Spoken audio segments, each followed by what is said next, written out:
Hello dear students, welcome to Techno Herald Online. My name is Ahmed Anish. I am the faculty of Civil Engineering. Today we are going to start a subject, Materials Testing and Evaluation. In this part of lecture we are going to study cement, manufacturing sand, concrete and different types of concrete. So let's start the lecture.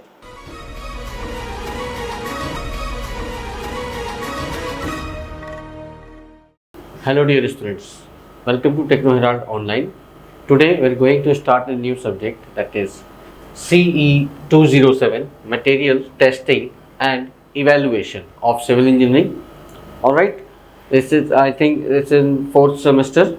Okay, इसमें हमें students material पढ़ना है कि कौन कौन से material use होते हैं फॉर द कंस्ट्रक्शन वर्क.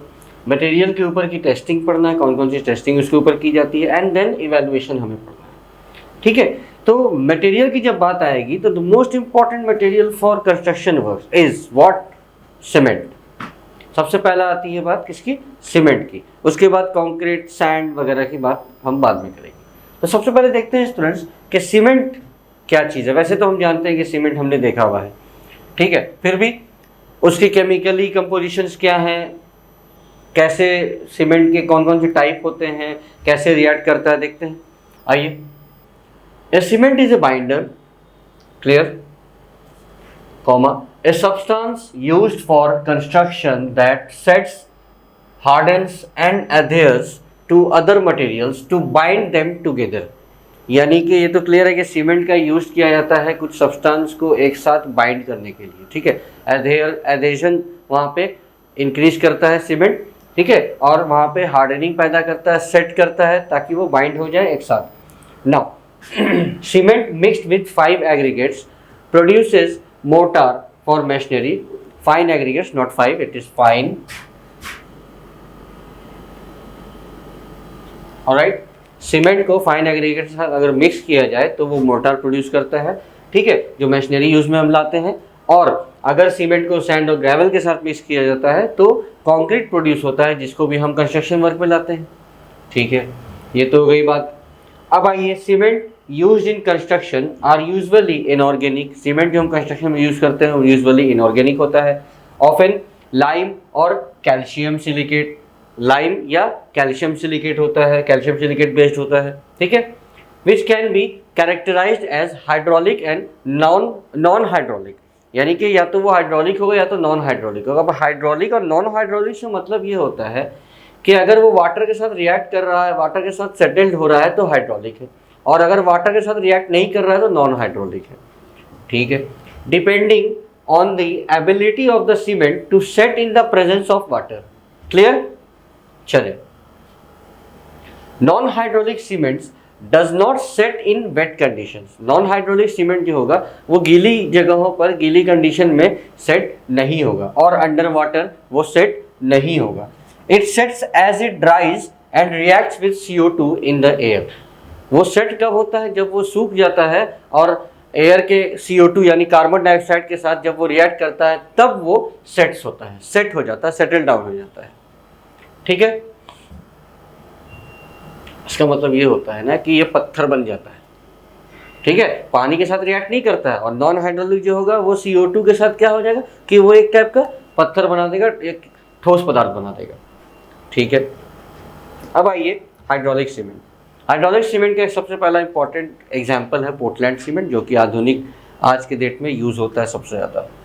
ठीक है, hydraulic cement set and become adhesive due to a chemical reaction between the dry ingredients and water.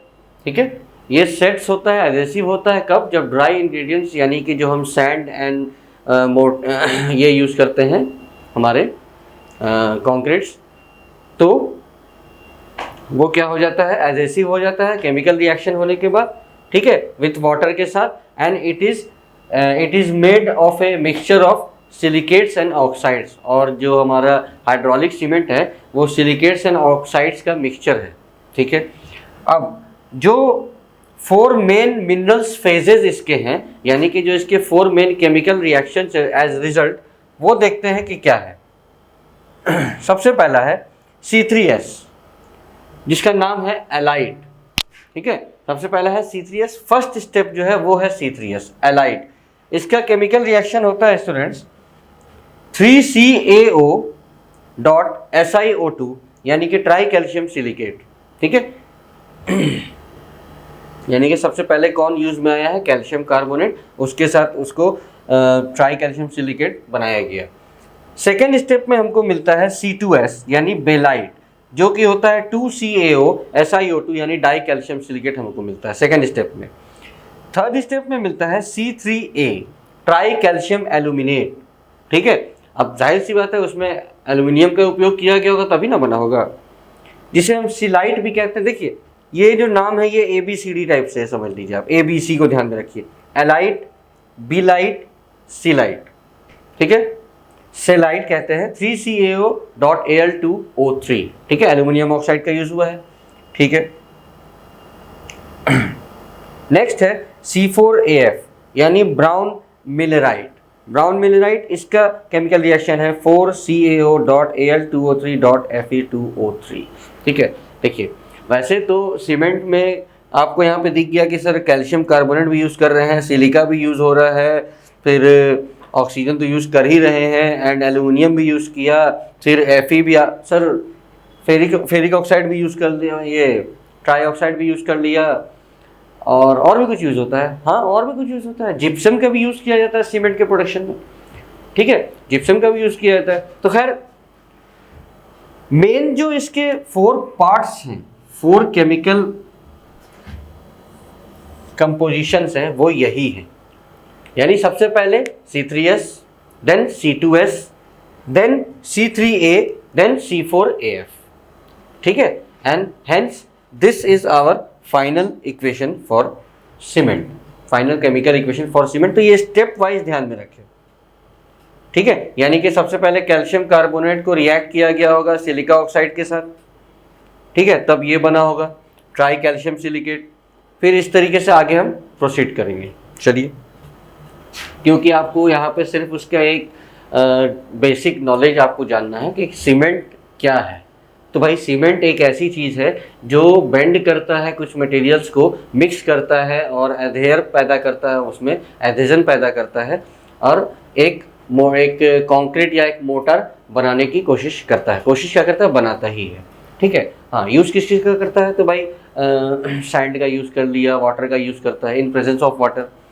और सीमेंट 2 टाइप का होता है, hydraulic and non hydraulic. Non hydraulic पानी के साथ रिएक्ट नहीं करता है, वो उसको चाहिए CO2 के साथ रिएक्ट करता है, और हाइड्रोलिक पानी के साथ रिएक्ट करता है और वो बेंड हो जाता है। ठीक है, so this is cement. Next we will start the topic M sand यानी manufacturing sand. Okay,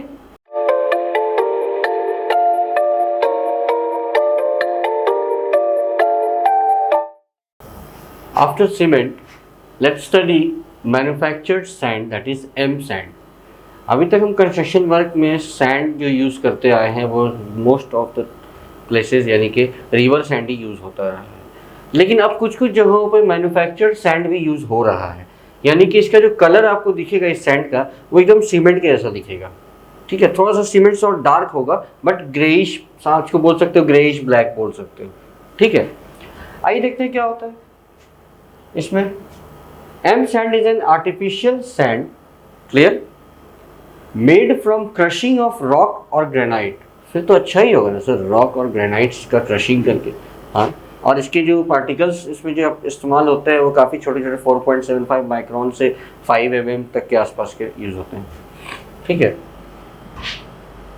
for construction purposes in cement और concrete. And M sand differs from natural river sand in its physical and mineralogical properties। काफ़ी different होता है natural river sand से, physical भी और mineralogical properties के according भी वो काफ़ी डिफरेंट होता है। ठीक है, इट हैज़ ग्रेट ड्यूरेबिलिटी, और इसकी ड्यूरेबिलिटी काफ़ी अच्छी होती है, and has ability to overcome the defects, और इसमें कुछ ऐसी एबिलिटीज़ भी होती हैं जो कुछ डिफेक्ट्स को भी कवर करती हैं। इन कंक्रीट में कुछ डिफेक्ट्स जो आते हैं उसको भी कवर करती है, like segregation, Honey combing, corrosion of reinforcement steel, voids, capillary bleeding. ठीक है, यानी कि जितनी भी तरह की चीज़ें रिवर सैंड से इस्तेमाल करने पर जो आती हैं वॉल्स पे, दीवारों पे, कंक्रीट में, तो उन सब को ये इसकी एबिलिटी है कि अगर इस सैंड को हम यूज़ करें तो ये ओवरकम कर सकता है। चलिए, very good. It has a smooth surface texture, इसका एक स्मूथ सरफेस टेक्सचर होता है, and free from elongated and flaky particles as it is shaped by using VSI, यानी कि वर्टिकल शाफ्ट इम्पैक्टर से इसको शेप किया जाता है, इसीलिए इसका एक स्मूथ टेक्सचर होता है और elongated एंड फ्लैकी पार्टिकल्स से ये फ्री होता है। ठीक है, okay. Now VSI shaping machine से, जिसका फुल फॉर्म यहाँ पर लिखा हुआ है वर्टिकल शाफ्ट इम्पैक्टर, ठीक है, इसका और भी बहुत जगह यूज है वर्टिकल शाफ्ट इम्पैक्टर का। And M sand is economically very good for construction works as it is readily available, यानी कि M sand जो है वो आसानी से मिल जाता है और रेडी मिल जाता है, and 30% cheaper than the river sand, और 30% चीप होता है, सस्ता होता है रिवर सैंड से, तो क्यों नहीं इसको यूज़ किया जाए जब ये ड्यूरेबिलिटी में भी अच्छा है, इसके बहुत सारी कंक्रीट की जो खामियां। Hello dear students, welcome to the class of civil engineering, and the subject of today is material testing and evaluation, as we have studied previously about the M sand and cement. Today we are going to study about concrete. All right, so as we all know concrete क्या है students, जो simple language में आपको पहले ही समझा देता हूँ, ढलाई करने के लिए जो मसाला तैयार होता है, सीमेंट, सैंड, वाटर एंड कुछ एग्रीगेट्स, जो छोटी गिट्टी या बड़ी गिट्टी डाल के जो एग्रीगेट तैयार होते हैं, कोर्स एग्रीगेट, तो उनको जो मिक्स करके जो मसाला तैयार होता है, जो मिक्स तैयार होता है, उसे ही हम कहते हैं कंक्रीट। ठीक है, आइए, concrete is composed of cement, water and course aggregates. When mixed together they create a construction material that hardens over time. Time के अनुसार वो अपने आप हार्ड हो जाते हैं, पता है? ठीक है, the amount of water and cement decide the properties of concrete. Amount of water and cement, कहता है ना कि बहुत पानी डाल दिया, पतला मसाला बना दिया है। ठीक है, सीमेंट कोई कम यूज़ करता है क्योंकि महंगा होता है, तो कम यूज़ करेगा भाई, तो उसकी स्ट्रेंथ भी तो कम होगी। तो amount of water and cement decide the properties of concrete such as strength, durability, resistance to heat और रेडिएशन एंड वर्केबिलिटी।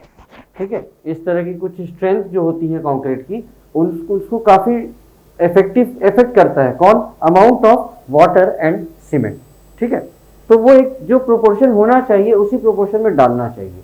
ठीक है, ऐसा नहीं कि ज़्यादा, ऐसा नहीं कि कम। चलिए आगे देखते हैं क्या कहता है। That fresh concrete has many applications and can be cast into circles, rectangles, squares and more. Fresh concrete जो फ्रेश हम तैयार करते हैं उसको हम किसी भी रूप में कास्ट कर सकते हैं। ठीक है ना, हाँ, जैसे सर्कुलर डिज़ाइन करना होता है तो एक गोल ऐसा कुछ बर्तन टाइप का कुछ रखा जाता है और उसके ऊपर मसाला भर के उसको फिर लेवल करके छोड़ देते हैं, कास्ट हो गया, सूख गया। मतलब टाइम के अनुसार जब वो सूख जाता है तो क्या होता है, वो कास्ट हो जाता है।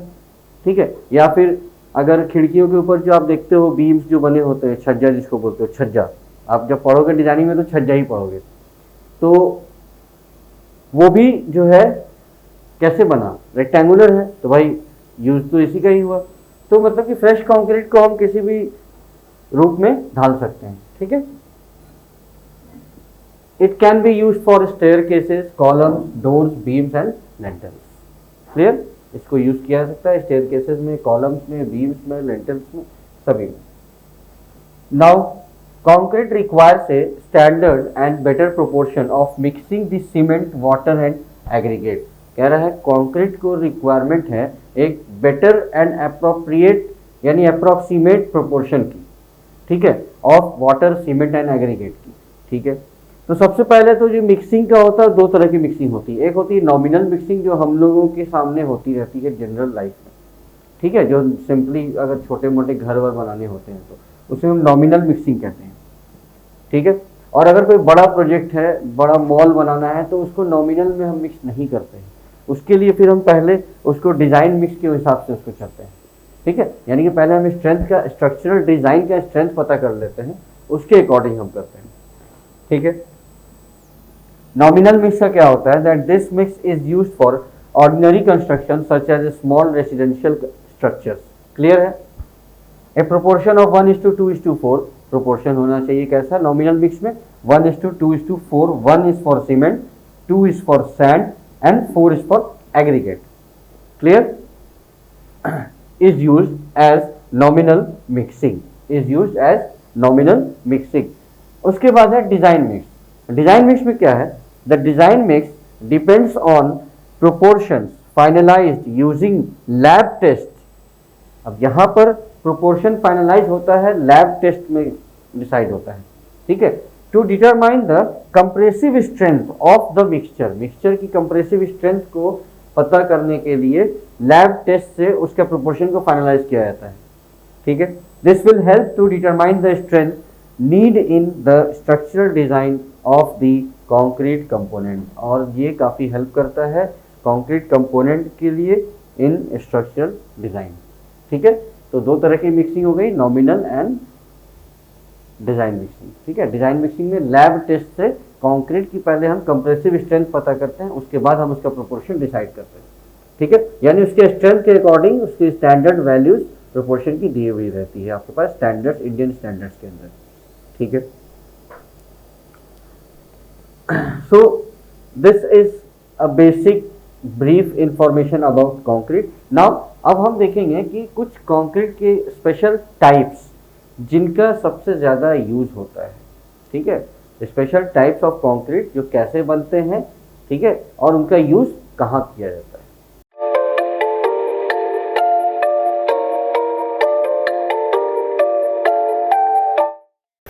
Welcome to the class of material testing and evaluation. Today we are going to continue the topic concrete, and right now we are going to start types of concrete.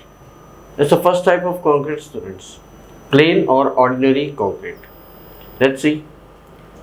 Plain concrete consisting common mixed design of 1:2:4 with its components of cement, sand and aggregates. It is used in pavements or buildings where there is not a high demand of tensile strength. Basically जो हम लोग अपने घरों में जो construction करते हुए देखते हैं, जो भी हमारे आसपास देखते हैं, वहाँ पर यही प्लेन और ऑर्डिनरी कंक्रीट का जो इस्तेमाल होता है, जो हम लोग वहाँ पर बनाते हैं 1:2:4 के रेशियो में, वो यही इस्तेमाल होता है, ठीक है। It is use in pavements and buildings, ठीक है, and it has A high demand for tensile strength. इसकी टेंसाइल स्ट्रेंथ काफ़ी अच्छी होती है। It is also use in dam construction. इसका डैम कंस्ट्रक्शन में भी यूज़ किया जाता है। सर डैम कंस्ट्रक्शन में क्यों यूज़ किया जाता है? क्योंकि डैम में तो बहुत अच्छा होना चाहिए, ये तो थोड़ा सस्ते वाला हो गया। तो क्योंकि वहाँ पर डैम कंस्ट्रक्शन में कंक्रीट की रिक्वायरमेंट भी बहुत ज़्यादा होती है, ठीक है, क्योंकि वहाँ पर मोस्टली कंक्रीट, अगर मान लीजिए कि कंक्रीट डैम बना रहे हैं तो समझिए पूरा का पूरा कंक्रीट ही कंक्रीट लग रहा है। तो जहाँ पर रिक्वायरमेंट ज़्यादा होगी वहाँ पर फिर हम वहाँ पे उसको जो और भी टाइप्स हैं उसका इस्तेमाल नहीं कर सकते, वो काफ़ी एक्सपेंसिव हो जाएगा, ठीक है। The durability of plain concrete is very satisfactory, ठीक है। It is approximate similar to normal strength concrete. एक और होता है नॉर्मल स्ट्रेंथ कंक्रीट, उसके अप्रॉक्सीमेटली सिमिलर ही होता है। Having bad results in front of vibrations and wind loading, जिसका वाइब्रेशंस यानी कि कुछ अगर अर्थक्वेक टाइप की कुछ आता है तो इनके ऊपर उसका बहुत बैड रिजल्ट है। यानी कि प्लेन कंक्रीट का यूज़ जो है वो वाइब्रेशंस को नहीं संभाल पाता है, okay. Now the next one is reinforced concrete. Reinforced का मतलब ही हो गया कि वहाँ पर रीइंफोर्समेंट हुआ ही है ना, स्टील रॉड्स या किसी और चीज़ की। बेसिकली हम लोग को तो रीइंफोर्समेंट जो पढ़ाया जाता है, reinforcement RCC, reinforcement cement concrete, है ना। तो आइए, this type of concrete is widely used in industry and modern construction, ठीक है। इस टाइप के कंक्रीट का सबसे ज़्यादा यूज इंडस्ट्री या मॉडर्न कंस्ट्रक्शन में किया जाता है। The strength of reinforced concrete is added by placing wires. Added का मतलब होता है डिस्ट्रीब्यूट कर देना, ठीक है, या किसी से हेल्प लेना। यानी कि इस टाइप के कंक्रीट का जो स्ट्रेंथ है वो किस किस पे डिवाइड हो रहा है, प्लेसिंग वायर्स, स्टील रॉड्स और केबल्स। उसमें जो यूज़ किए गए हैं प्लेसिंग वायर्स, स्टील रॉड्स और केबल्स, वो पूरा का पूरा जो है स्ट्रेंथ उसका कैरी कर रहा है, ठीक है। और in the concrete before it sets, ठीक है, सेट होने से पहले इस्तेमाल किया जाता है। Okay, now rebar, a name given to this concrete, एक और रिसेंटली एक और नया नाम भी दिया गया है रिइंफोर्स कंक्रीट को, इन शॉर्ट रेबार, ठीक है। रफली आप बहुत जगह सुनेंगे। To this concrete and lately, बाद में मतलब these days, fibres are used to reinforce this concrete, fibres का भी यूज़ किया जाता है रीइंफोर्समेंट के लिए इस टाइप के कंक्रीट में, रीइंफोर्स कंक्रीट में फाइबर्स का भी अब यूज़ किया जाता है, ठीक है। Fibre reinforcement resist tensile forces while the concrete itself helps resist compressive forces. क्या होता है, फाइबर रीइंफोर्समेंट करने से वो टेंसाइल फोर्सेस को काफ़ी रेजिस्ट करता है, और कंक्रीट इटसेल्फ जो है वो तो कंप्रेसिव स्ट्रेंथ को रेजिस्ट करता ही है, कंप्रेसिव फोर्सेस को। They become a single structural element, और वो मिलकर एक सिंगल स्ट्रक्चरल एलिमेंट बन जाते हैं फिर, ठीक है। With a strong bond, it is used in buildings, bridges and roadways, ठीक है। देखिए सिंपली जो हम लोग ढलैया करते हैं, ये ढलैया करने से पहले हम क्या करते हैं कि उसमें हम रॉड्स बिछाते हैं, है ना, और उसके बाद उसमें ढलैया करते हैं। उससे क्या होता है, उसकी बॉन्डिंग और ज़्यादा ही स्ट्रांग हो जाती है और ज़्यादा ही ड्यूरेबल हो जाता है, ठीक है, सिंपल। तो उसको हम कहते हैं रीइंफोर्स्ड कंक्रीट, ठीक है। अब स्टील रॉड की जगह काफ़ी जगह पे फाइबर्स का भी यूज़ होता है, लेकिन फाइबर्स फिर एक्सपेंसिव हो जाता है, इसीलिए उसका यूज़ आप नॉर्मली कंस्ट्रक्शन में नहीं देखोगे। जहाँ पर जो ज़्यादा ज़रूरी है, जो लाइफ ज़्यादा लॉन्ग टर्म के लिए बनाया जा रहा है, वहाँ पर इसका यूज़ देखोगे, ठीक है। तो ये तो था दो टाइप अभी कंक्रीट का, अभी आगे और भी टाइप्स देखने हैं, let's see. Third type of the concrete is steel fibre और glass fibre reinforced concrete. If you are used to given fiber reinforced concrete, a short one, you can use FRC, like RCC, it is famously known as FRC, fiber reinforced concrete, ठीक है। देखते हैं students कि इसमें क्या है। Glass fibres have high tensile strength, सबसे पहली बात कि ग्लास फाइबर का हाई टेंसाइल स्ट्रेंथ होता है, एंड फायर रेजिस्टेंस प्रॉपर्टीज, और उसमें फायर रेजिस्टेंस प्रॉपर्टीज भी होती है। इसका मतलब है कि अगर फायर एक्सीडेंट होता है तो उससे वो बचाता है, ठीक है। दस reducing the loss of damage during fire accidents, इसका मतलब ये हुआ फायर रेजिस्टेंस प्रॉपर्टीज है, इसका मतलब कि अगर फायर एक्सीडेंट होता है तो लॉस ऑफ डैमेज को काफ़ी कम कर देगा, ठीक है। Whereas steel fibers are used to prevent plastic and drying shrinkage in concrete and significantly increases its flexural toughness. Steel concrete जो है, स्टील फाइबर, वो क्या होता है कि वो अपने प्लास्टिक एंड ड्राइंग श्रिंकेज के वजह से क्या करेगा, मतलब प्लास्टिक एंड ड्राइंग श्रिंकेज को प्रिवेंट करता है, जिसकी वजह से क्या होती है, उसकी फ्लेक्सुरल टफनेस जो होती है वो इंक्रीज कर जाती है, ठीक है। एंड जो एनर्जी होती है एब्जॉर्व करती है, एनर्जी एब्जॉर्प्शन कैपेसिटी जो होती है वो भी उसकी इंक्रीज होगी। And ductile behaviour prior to the ultimate failure, वो भी क्या होगा, इंक्रीज होगा। रिड्यूस्ड क्रैकिंग, क्रैकिंग को रिड्यूस करेगा। ये सब चीज़ें कौन कर रहा है, steel fibre. And improved durability, और ड्यूरेबिलिटी इम्प्रूव्ड होगी, ठीक है। So fibre and steel fibre and glass fibre reinforce concrete जो है, ये भी एक इम्पॉर्टेंट कंक्रीट में आता है, ठीक है। इसका भी काफ़ी यूज़ है बड़े पैमाने पे। नेक्स्ट है light weight concrete. Light weight concrete कहने का मतलब कि ये जो प्लेन कंक्रीट जो हमारा था उससे भी लाइट वेट हो गया, मतलब उसमें जो एग्रीगेट्स यूज़ कर रहे हैं उससे भी और लाइट वेट के एग्रीगेट्स यूज़ किए गए होंगे, तभी तो ये लाइट वेट कंक्रीट कहलाए, ठीक है। देखते हैं। It is a kind of concrete that has a density of less than 1920 kg per meter cube, full stop. It is created by using lightweight aggregates such as scoria or pumice. Lightweight aggregates हैं scoria और pumice, and clays, vermiculite and perlite. इसमें जो scoria and pumice जो है students, ये natural materials हैं, ठीक है। ये क्या है, These are natural materials। यहाँ पे आप चाहो तो इनके बारे में लिख सकते हो मैंने ब्रैकेट से इसको राउंड कर दिया है, ये क्या है, नेचुरल मटेरियल्स। और जो ये क्लेज, वर्मिक्यूलाइट एंड ये जो है परलाइट, ये क्या है, ये आर्टिफिशियल मटेरियल्स है। ये क्या है स्टूडेंट्स, आर्टिफिशियल मटेरियल्स है। ठीक है, तो ऐसे लाइट वेट एग्रीगेट्स का यूज करके लाइट वेट कॉन्क्रीट बनाया गया है। ठीक है, this concrete has an important property of very low thermal conductivity. इनकी सबसे एक इंपॉर्टेंट प्रॉपर्टी है कि इनकी थर्मल कंडक्टिविटी बहुत कम है, मतलब हीट का इफेक्ट इसमें बहुत देरी से होता होगा। ठीक है, its common uses are in long spanning bridge, desk and building blocks. इनका कॉमन यूज जो है वो लॉन्ग स्पैनिंग ब्रिजेस, डेस्क में है एंड बिल्डिंग ब्लॉक्स में है। ठीक है, सो ये और दो टाइप हो गए कंक्रीट के। ठीक है, रिमेनिंग और टाइप्स अभी हम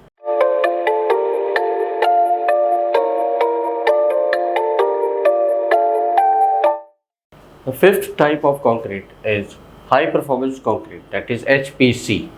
Write down this, students. It is a concrete that has been designed to be more durable and stronger than any other concrete. Sorry. यानी कि HPC जो है वो नाम से पता चल रहा है that it is a high performance concrete, और ये बाकी सभी टाइप के कंक्रीट से काफ़ी ज़्यादा ड्यूरेबल है और हाई परफॉर्मेंस है। ठीक है, और स्ट्रॉन्गर भी है। तो HPC mixtures are composed of essentially the same materials as normal और plain concrete mixtures. Materials same ही होते हैं जो पहले प्रीवियसली हमने देखा, वही सीमेंट, सैंड एंड एग्रीगेट्स। ठीक है, लेकिन हाई परफॉर्मेंस कंक्रीट में सिर्फ प्रोपोर्शंस का डिफरेंस होता है। यानी कि हाई परफॉर्मेंस कंक्रीट के लिए पहले प्रोपोर्शंस को डिज़ाइन किया जाता है, but the proportions are designed to provide the strength and durability. ठीक है, proportions को पहले डिजाइन किया जाता है and it has a compressive strength of 55 megapascal or greater. megapascal और you can say it Newton per mm square. the compressive strength इसकी 55 यानी 55 megapascal होती है या उससे ज़्यादा भी होती है थोड़ी। And the last type of the concrete, it is not the last type, but in your according to syllabus, it is the last type. Polymer concrete. It is a type of concrete that uses polymer to replace lime type cements as a binder. अब ये भी एक बहुत ही important type है। In some cases, polymer is used in addition to Portland cement to form polymer cement concrete यानी PCC और polymer modified concrete यानी PMC। ठीक है, पॉलीमर कभी कभी यूज़ किया जाता है बाइंडर के तौर पे भी। चलो नेक्स्ट है thermoplastic polymers and thermosetting resins are used as the principal polymer component. Principal polymer component जो है वो है थर्मोप्लास्टिक पॉलीमर्स। ठीक है, एंड थर्मोसेटिंग रेजिन्स, ये दो बेसिकली। अब थर्मोप्लास्टिक है मतलब काफ़ी ज़्यादा हाई स्ट्रेंथ होगा उसका, एंड थर्मोसेटिंग रेजिन्स है मतलब कि काफ़ी ज़्यादा रेजिस्टिविटी वाला भी है। ठीक है, thermal resistivity as the principal polymer component के तौर पे यूज़ किया जाता है इन दोनों को, इन दोनों टाइप्स के।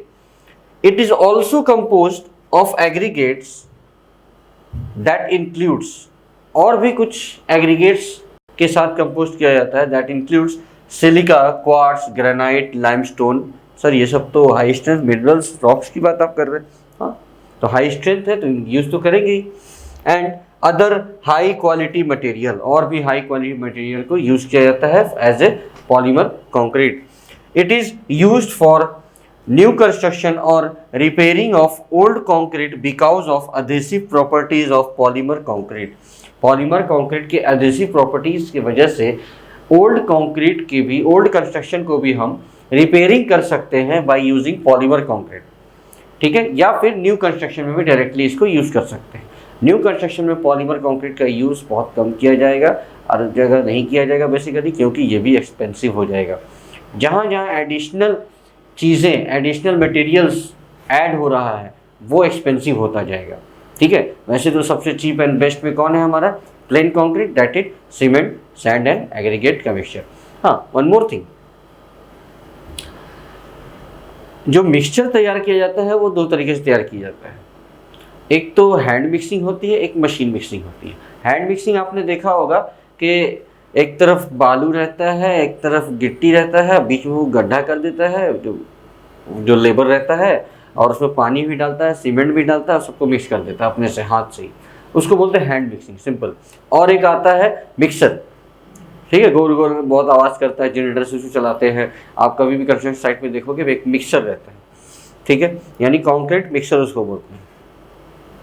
ओके, और दूसरी चीज़, सीमेंट सैंड एंड एग्रीगेट का तो प्रोपोर्शन हमको पता है, 1:2:4 है ना, 1:2:4। वाटर कितना डाला जाता है? तो वाटर का जो रेशियो होता है, वाटर इज, यहाँ पे आप चाहो तो कहीं पे साइड में लिख सकते हो, वाटर रेशियो इज